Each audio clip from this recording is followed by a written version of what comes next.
এই যে সারাদিন মানুষের ছোটাছুটি পরিশ্রম ক্লান্ত ঠিক কোনো না কোনো লক্ষ্যের দিকেই কিন্তু ইঙ্গিত করে।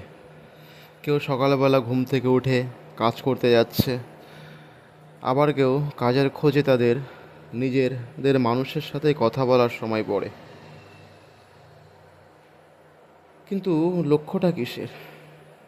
কার সংসার জীবন, কারো বেকার জীবন, আবার কেউ বা একটু ভালো থাকার জন্য প্রতিদিন কোনো না কোনো লক্ষ্যের পিছনে ঠিকই ছুটে চলেছে। এই লক্ষ্য কবে শেষ হবে, নাকি প্রতিদিন লক্ষ্য নিয়ে লড়াই করতে হবে, সেটা কিন্তু আমরা কেউ জানি না।